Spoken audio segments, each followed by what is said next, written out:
शहरं उभी राहत असताना पूल, रस्ते, इमारती उभ्या राहतात. पण काळाच्या ओघात त्यांचं आयुष्य संपतं. विकासाची गती थांबवता येत नाही, हे वास्तव आहे. मात्र विकासाच्या नावाखाली स्मृतींची पायमल्ली होऊ नये, ही जबाबदारी समाजाची आणि प्रशासनाची असते.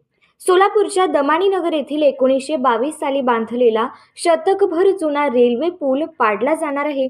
ही घटना विकासाच्या प्रक्रियेतील एक टप्पा असला तरी त्या पुलावरील 1922 कोरीव दगडाचा प्रश्न केवळ तांत्रिक किंवा प्रशासकीय राहत नाही.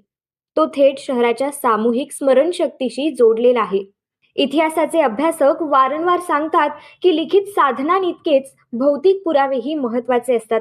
ब्रिटिशकालीन पायाभूत सुविधा, रेल्वेचा विस्तार, औद्योगिक शहर म्हणून सोलापूरची वाटचाल या साऱ्यांचा प्रत्यक्ष साक्षीदार असलेला हा दगड म्हणजे एक प्राथमिक ऐतिहासिक स्रोत आहे. अशा साधनांचे जतन केल्यास इतिहास केवळ पुस्तकातून वाचला जात नाही, तर अनुभवता येतो. पुरातत्व आणि इतिहास संशोधनात स्पर्श करता येणारा पुरावा हा अभ्यासाचा केंद्रबिंदू मानला जातो, असे अनेक संशोधक स्पष्ट करतात. या पार्श्वभूमीवर गिरीकर्णिका फाउंडेशनने घेतलेला पुढाकार महत्त्वाचा ठरतो.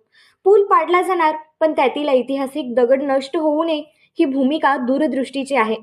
हा दगड पुण्यश्लोक अहिल्यादेवी होळकर सोलापूर विद्यापीठात जतन केल्यास तो केवळ सजावटीची वस्तू ठरणार नाही, तर विद्यार्थ्यांसाठी अभ्यासाचा संदर्भ बनेल. इतिहास, समाजशास्त्र, पुरातत्वशास्त्र आणि वारसा संवर्धन या विषयांचे विद्यार्थी प्रत्यक्ष पुरावा पाहून प्रश्न विचारू शकतील, संशोधनाची दिशा ठरवू शकतील. संशोधकांच्या मते अशा वस्तू विद्यापीठ परिसरात उपलब्ध असणे म्हणजे माहिती निर्मितीच्या प्रक्रियेला चालना देणे होय.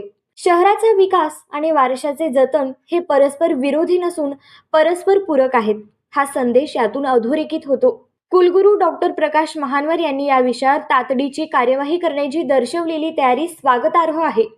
हा दगड सोलापूरकरांसाठी केवळ दगड नाही, तो पिढ्यानपिढ्या सांगितल्या गेलेल्या कथा, प्रवास, बदलते शहर आणि काळाची साक्ष जपणारा घटक आहे. तो जतन करणे म्हणजे भूतकाळात अडकून राहणे नाही, तर भविष्याला ओळख देणे आहे. म्हणूनच हा उपक्रम वाजवीच नव्हे, तर उल्लेखनीय आणि अत्यंत महत्त्वपूर्ण ठरतो.